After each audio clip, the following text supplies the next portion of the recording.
Irashaimase. Hello and welcome to Fataris' Kitchen. I'm your host, Chef Fataris.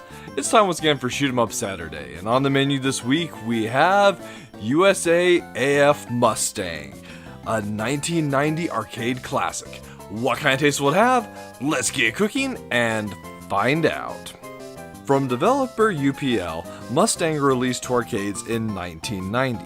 It would later see a port to the Mega Drive courtesy of Taito that retitled the game to Fire Mustang. So this is a title that's based around, of course, the iconic World War II fighter, the P-51 Mustang. This is one that is a little hard to recommend for a few design choices that really I feel like hurt the game itself, but if you're one that likes shoot 'em up with more realistic sprites that are based off of historic aircraft, then that might be one thing to consider when looking at this title. That said, I have had a decent time with it, though there have been some frustration as well. Well, let's dive into the game and you can make your own opinion. So, putting credits into the machine, we're taken right to this push start. One thing to note, this game does support 2 players simultaneous, so that's how we're going to be showing you the game today. Starting the game, we're taken to this little scene here where we're seeing our ally fighters bombers getting taken out by this massive German gunship, and we lay in pursuit. So the game has a total of 8 stages, each taking place in a different theater of World War II. So the first one is Normandy, incorrectly positioned on the map. Normandy is not in Spain, it's in France, geography aside. So this is USAAF Mustang. The controls are really basic. We have a fire button which fires both your main cannon as well as drops bombs. There will be a couple of power-ups throughout the course of the gameplay. There's a bomb-shaped power-up which will upgrade our main shot as well as upgrading our, there it is right there, our main shot as well as upgrading the number of bombs we drop, up to a total of 8 bombs, although your shot only upgrades to 3-way shot. Upgrading it once is a double, upgrading it 2 times takes you to the full 3-way. In addition to that, the other power-up you'll see a lot of is this Striker Force, which basically acts as our screen-clearing bomb. Use that, and we fire that shell forward, and although it doesn't look like it, it does impact all the enemies on the screen, or at least in a significantly wider range than the shot itself would have you believe initially. And that's it for controls. Of course, one thing to note is the game itself is actually very beautiful from both a sprite standpoint as well as the background.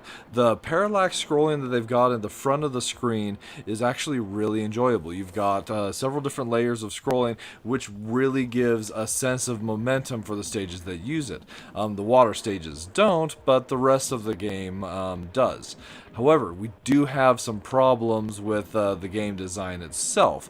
For one thing, you might have noticed that the shots are a rather poor color choice.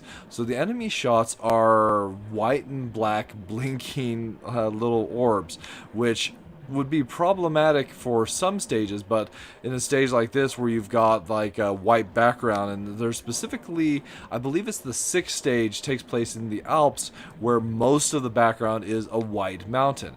It's just a terrible design choice to make that your shot color of choice. But that said, that's one of the biggest problems this game has.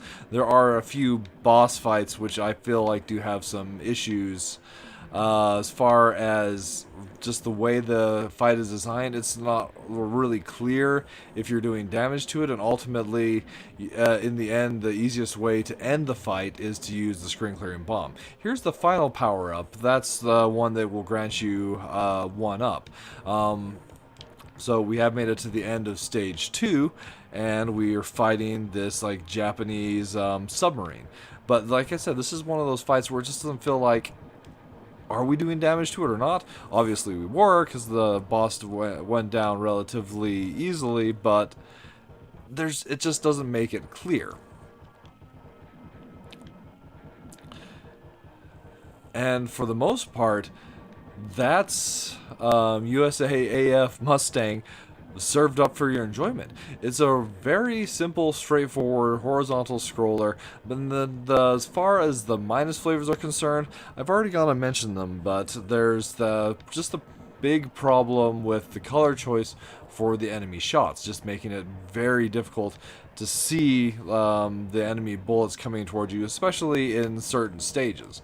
And then there's also just some of the boss fights I feel could have been a little bit better designed and made it a little bit clearer as to whether or not you are actually dealing damage to the enemies themselves.